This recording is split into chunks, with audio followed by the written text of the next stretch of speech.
Welcome to Modern Marketing Messages, the leading podcast discussing the latest and greatest in both online and offline marketing tactics, strategies, and trends. I'm your host, Taylor Karg, marketing content writer at AmericanEagle.com.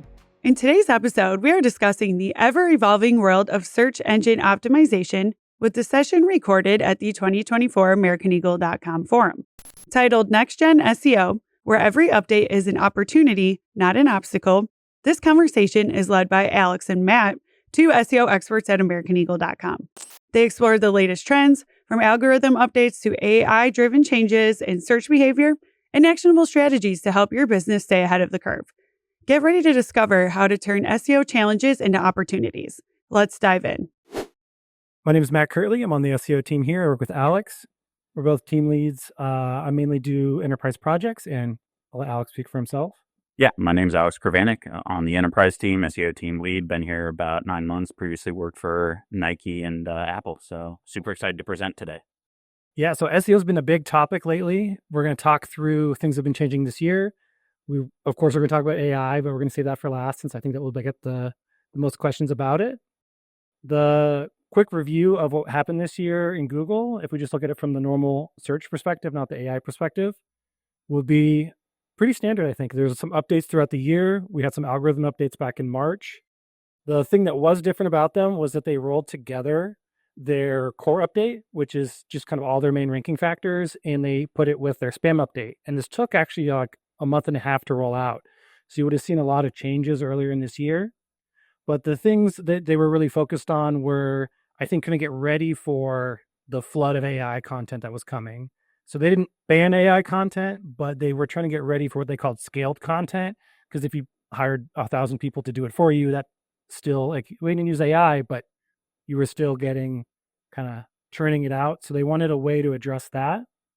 And then later into June and August, we just saw continuations of this.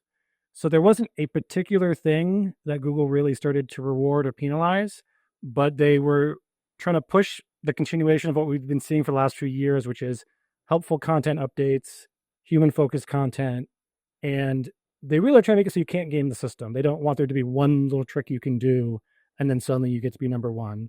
Because if there was one of those things, everyone would just do it, and then it wouldn't work anymore. So they were trying to really generalize the ranking factors, and some of the spam updates were just after stuff I don't think anyone here was doing, like expired domain abuse and things that are very, very spammy, which I didn't really see any of our clients get hit by that, but Nope. So the main thing was they are really pushing for a holistic approach to SEO, where you have to consider kind of everything across the board and really think of it from the human perspective. The thing we did see, though, was AI sites getting hit if they were really spammy. So when we looked at the sites that took a tank after the algorithm updates, it was the ones who were using AI the most. Not that AI was the thing that got them banned, but it's really easy to generate spam with AI. So it wasn't the AI that was the problem. It was that they were just regurgitating content that was often very poor quality. It was often just stripped from other websites. So those sites were hit, but sites that used AI but just weren't, scraping out someone else's website and then reposting it, but they were using it for other purposes to enhance their content or provide additional information about something, they actually did well because they were focusing on the user experience and they weren't just sort of these gobbledygook websites that are trying to game the system. The thing that you got to really focus on would be this last point here. There's this term called EAT, you may have heard of, EAT. They added another E, so it's a little weirder to say, but EEAT. And I'll let Alex talk about that. Yeah, so who here likes to eat? In general, I know we're almost at lunchtime, and if you're a Cowboys fan, this is probably not the best meme or GIF that we ever could put up, but apologies there. I cannot predict the season. In general, though, yes, we did add an extra E to it. So what is EAT? Why is it important? It stands for expertise, experience, authoritativeness, and trustworthiness. This is essentially how Google is looking at your website, but most importantly, your content. They want to make sure that when you are writing content or you're providing something to a user, that it meets this criteria. Now, if you are in the YMYL landscape, your money, your life, this is 10x, 20x, 50x, because Google puts so much emphasis on that. That includes insurance, healthcare, anything, housing, finances, those type of things, really important decisions that you have to make in your life, Google puts more emphasis on it. So making sure that we have all of these is something we provide to our clients. We make sure that our clients have this, but also something you should make sure that you have within your website, but most importantly, within your content. We're going to hop into right now. So what is experience?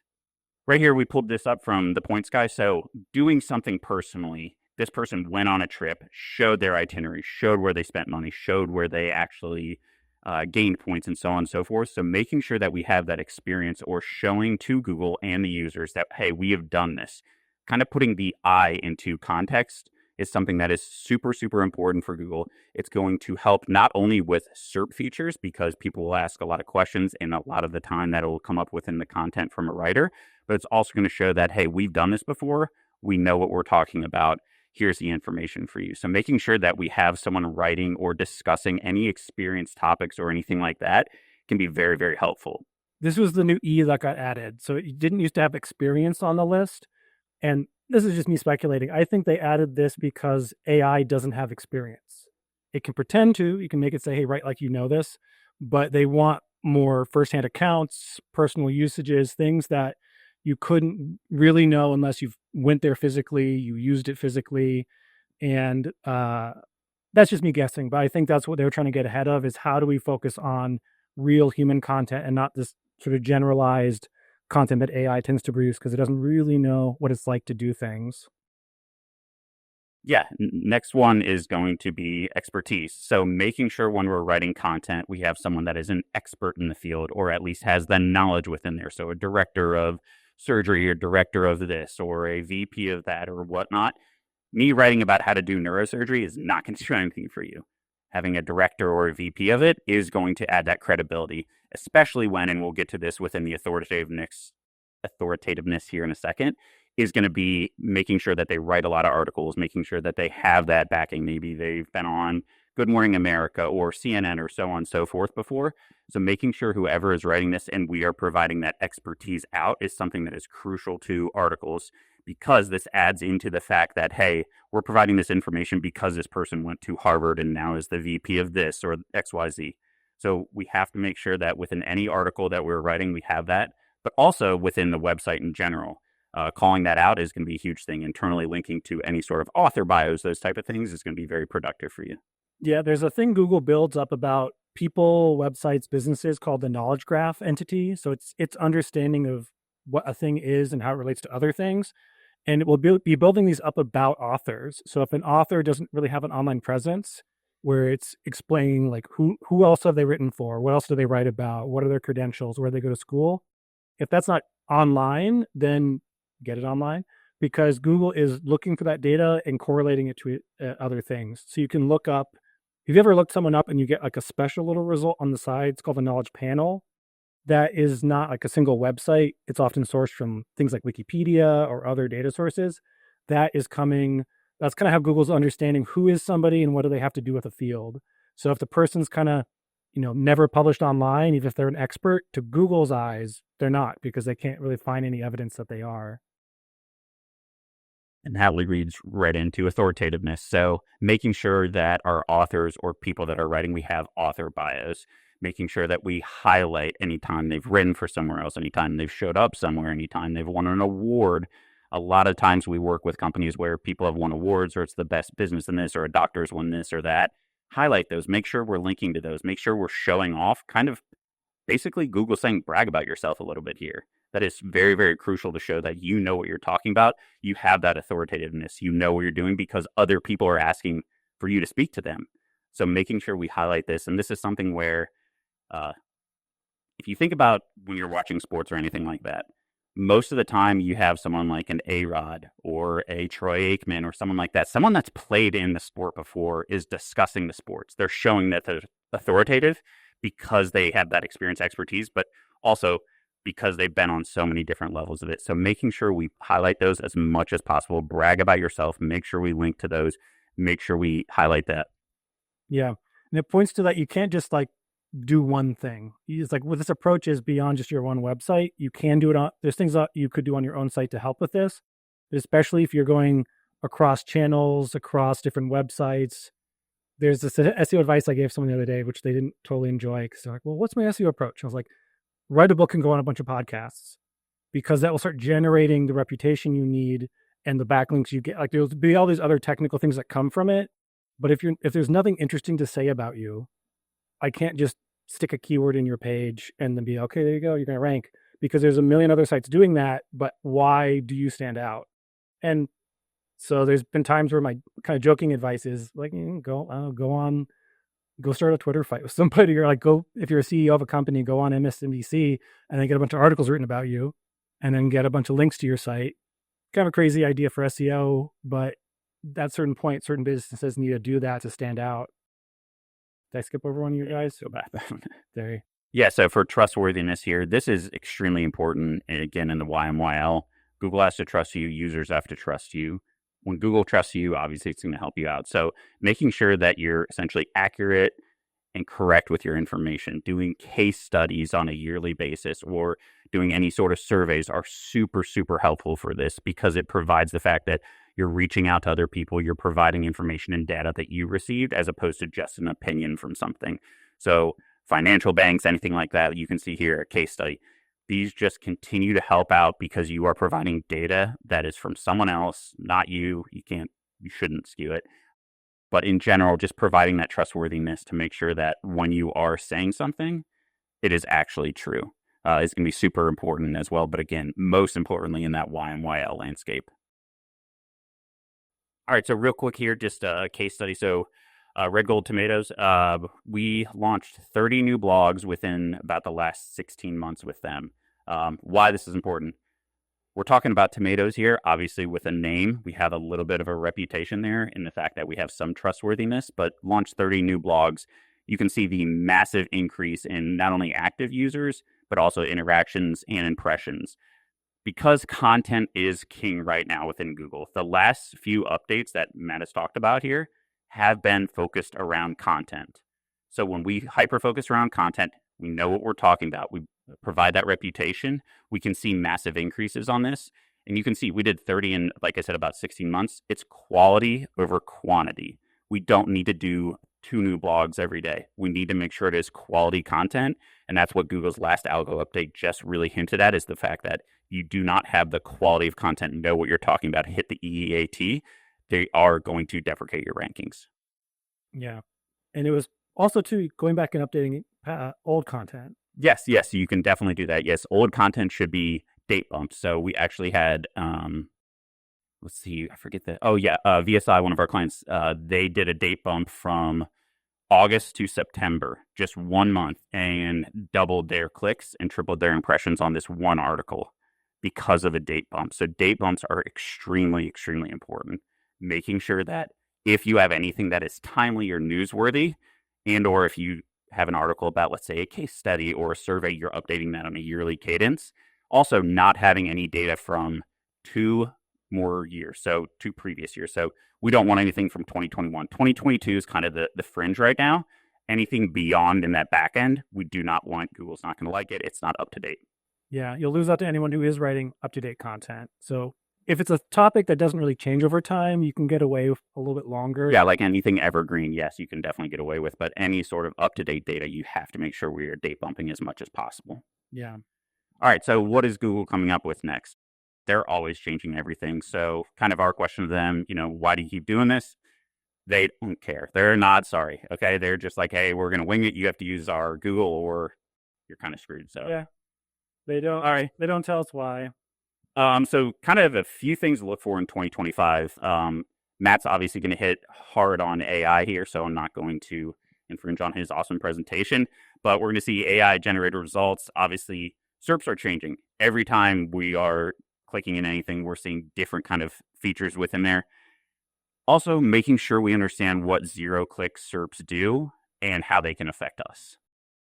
All right, so yeah, I'll speak to this briefly. We'll get more into this, but there's kind of 2 sides to AI. There's the side, how is Google using it? And particularly when we're saying AI now, we tend to mean like GPTs, text producers, things that give you back a natural language response. So Google's still playing with this. They're trying to figure out when to do these, where to do these, and how to keep them from telling you to eat 3 rocks a day. If you ask how many rocks you should eat per day, they're still trying to figure out these issues it has, but we're going to see more of it. They're also still changing these. So one day you can put in how many rocks should you eat, and then the next day it might be a featured snippet or it might be a PAA. So they're consistently changing this, and AI is always testing it. The reason I say the rock one is because someone asked Google, how many rocks should I eat per day? And it said, oh, according to UC Berkeley geologists, you should eat 3 rocks per day. Because I'll get into it. The AI doesn't really know what you're asking. It's just trying to predict text. And it mashed up like a lot of questions are about how many something should I eat per day. And things about rocks tend to reference geologists. So it's like, this is probably right. I bet a geologist would tell you eat 3 rocks a day. And then they're trying to get it better at not just making up weird stuff like that. Yeah, it's essentially just, and he'll get into this, but it's essentially just reading every word for its own and trying to figure out what the closest thing it can find to that is. Mm-hmm. We are going to see a wide variety of SERPs. Okay, we might see PAs, we might see images, we might see knowledge paths, we might see featured snippets, we might see AI, we might see actually having SEO up there. Great, love that. So we have to be adaptable. That is one of the biggest things that I preach to all my clients is we have to be able to adapt and learn what Google is showing us. Google is trying to figure out what the best experience is for the user and how can we serve that to them. So they are consistently testing. About 8 years ago or so, featured snippets used to be about a 90% play, meaning 90% of questions you would ask would have a featured snippet. Overnight, Google shrunk that down to about 10%. So Google is always changing, and now they're kind of bringing that back in. So we have to be able to adapt to know where to change things. That can be title tags, that can be content.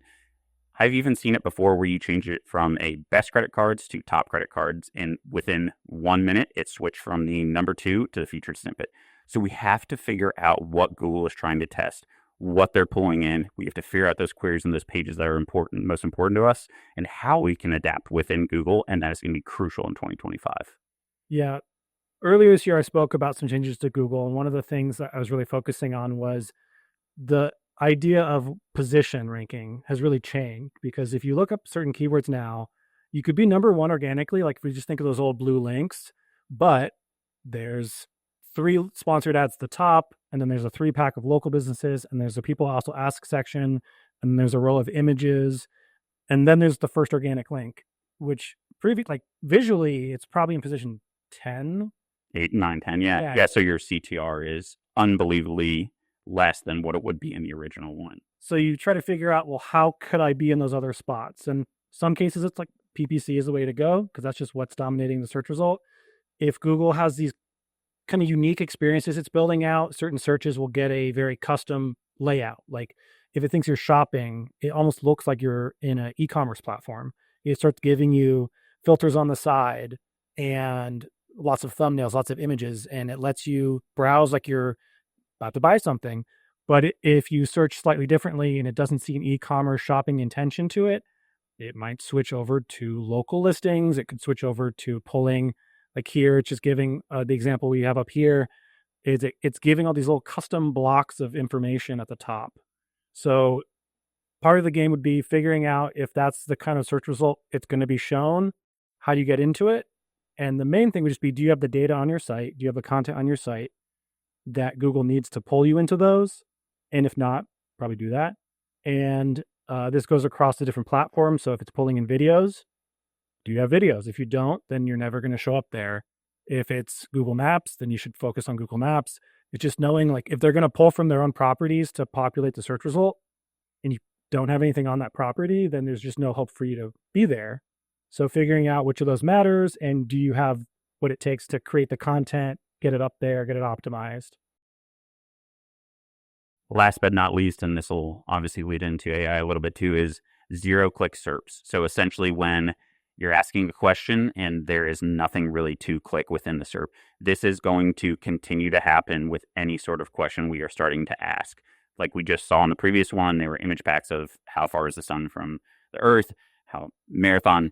This is going to influence us within SEO to make sure that we are hyper-focused on that number 1 ranking, knowing that we don't want to be in that zero-click SERP in the sense of we don't want our stuff to show up there because no one's clicking to us. So we have to hyper focus on if we are asking questions, or if people are asking questions, how are we answering them? How are we writing about it? This is going to affect our FAQ sections a lot because we want to hyper focus those to be in the PAAs to make sure that people can click on those and can come to our website.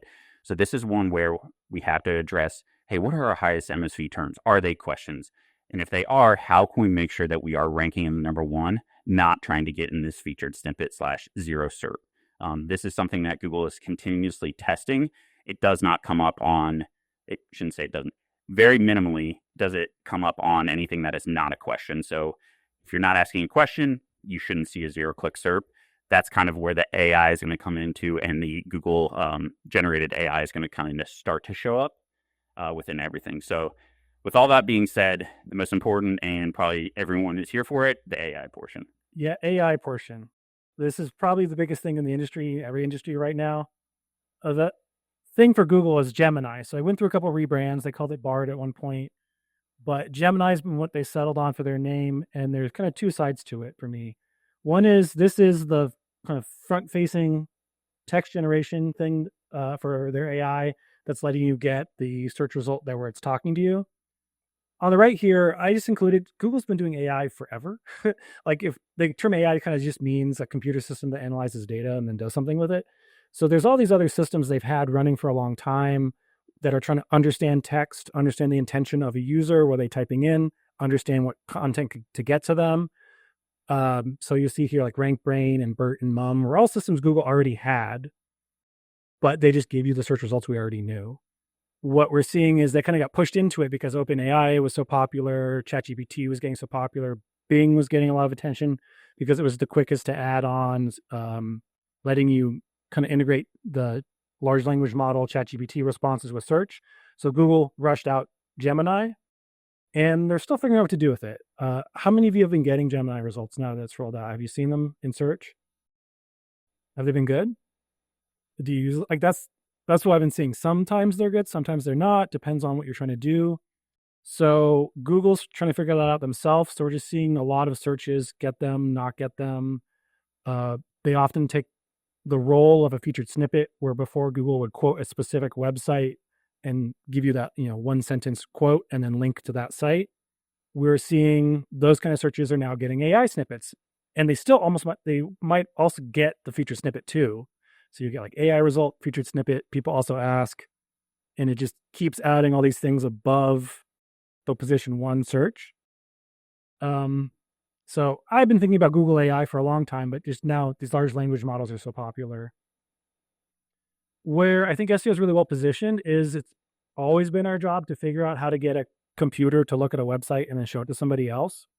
And large language models don't work the same way as a search engine do, but they still both need access to data. They both need to be able to crawl your website. You need content that has the right things for it. So in SEO, that's like just, things you hear like H1s, H2s, the different kind of page elements you would need on the page. AI needs that too. They need the content. And the thing where it gets beyond your website for both of these is the building up of your brand. Because since AI doesn't have a ranking algorithm in the same way that a search engine does, it just has to go off of what are the most likely things a term is connected to. It's sort of through association. So if you're the only person talking about yourself online, there's just not going to be as much content as if there's also social media websites, if other people than you on social media are talking about you, if other websites are reviewing you or posting reviews of your products. Those things don't guarantee your ranking like if you're trying to literally rank in ChatGPT, but the more you're associated with a term, the more you're around a topic, the better your odds are going to be. So either way, you've got to be thinking about, how do I get this data online? How do I put it in the formats that these systems want to consume it? And then how do I do that in a way that then gets it to show to other people? So I haven't been too thrown off by the big push to AI because there was already all this AI stuff happening before we had ChatGPT. But now people are trying to figure out, how do I also show up in ChatGPT? And we're working on it. We've actually had some success where we've been optimizing content so that if it ranks well, for example, in Bing, because Bing and OpenAI have a connection, we're seeing that it gets picked up into the ChatGPT results more quickly. So things like that have been real helpful to be following. One other thing about building your brand, and I see this a lot with kind of new clients, is the About Us page. Making sure your About Us page, author pages, contact, anything like that, and obviously home pages, are very robust about you, especially for smaller websites and or ones that are competing with big brands like, let's just say, a Nike or let's say a Nationwide Insurance. If you're playing with the big boys in there, you have to build up your brand internally within your website, making sure you hit on everything that we just talked about with EAT, but also making sure that you have as much internally linking that you can within your website to your homepage, just due to the fact that you're building up that brand name, and that is a link that can help out with keywords. The other side of this would be not how Google's using AI, but how could we use AI for SEO? So there's lots of workflows and content tasks that we can automate with AI. We've been working where we are taking some of our existing things we would do, like keyword research, which we largely do manually with services that help you pull the data. We're now working out ways to do some manual pulls, feed that data into AI, have it process it and give us back reports. There's still a lot to be done here, but we've been working through automating a lot of tasks where before we'd have to just manually grab all the data. And now we can download it and upload it and then just quickly get back reports. The other thing you might have heard of is schema, which is just sort of an extra kind of markup data that you can add to your site that is used by Google and other systems to just have more information about what's on the page. AI is actually really great at generating things like schema and code if you can give it the right data to work from. So we can quickly do things like, hey, here's the about page for a company, generate the schema for the organization schema. And it usually does a pretty good job. You got to double check it because it's not always right. Just today, it added a slogan because there was a slogan field. It invented a slogan and added it to the code. So we got to check to make sure it's actually using your true slogan. The company didn't have one, so it just thought it'd be a good idea if it added one for us.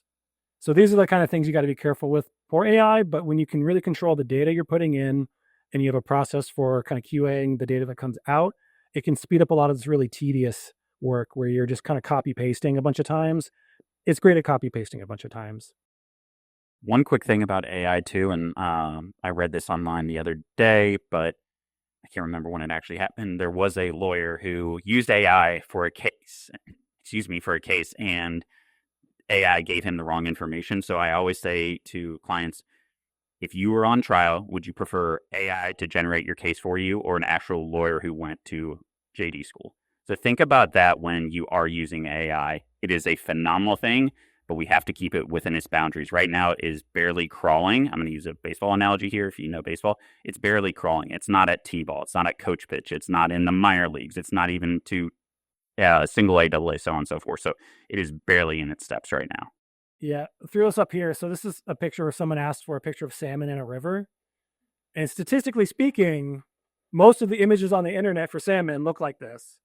So who's really wrong here? So just knowing that the AI doesn't understand anything. It's a probability model that's taking a bunch of data, turning it into numbers, and then creating ways of associating numbers with other numbers, and then outputting something that we see as text or images. But it does not understand what you're asking it to do. It doesn't have any real world experience. So if you're going to use it, you have to have things to either really control the data it's going in and figure out what it's doing with the data as much as you can, and then still QA it at the end because it can write gibberish and very confidently. I think that's what's really been messing with people is it speaks so confidently. It loves to just be like, oh yeah, here you go. And if you start asking it questions about, well, where did this come from? Just this morning, I said, would you look at this web page and tell me, like, does it contain these points? And it told me some stuff I knew wasn't right because I'd already read the page. I said, where did you get that from? And it said, oh, I'm just giving you advice based on best practices. I was like, well, I didn't ask you to do that. I said, look at this page and tell me what's on it. And it was like, oh, okay. And I say it has intentionality, like it doesn't. It doesn't know anything I'm saying. It doesn't know that I'm asking it anything. It just is taking the words I gave it and trying to create a pattern that seems to match the output I want from that. But it will very quickly just make up stuff if you let it.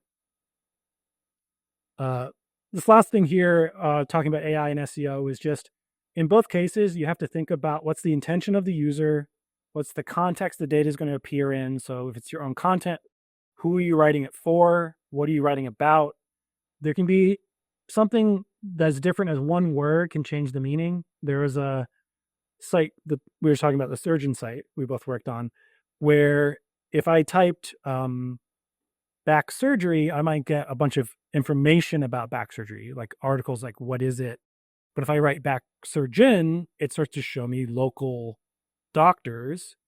And then the more, like just that one little difference between surgery and surgeon, difference between that same search with near me or not near me, it's going to really change which content can rank and what kind of search result I'm going to get.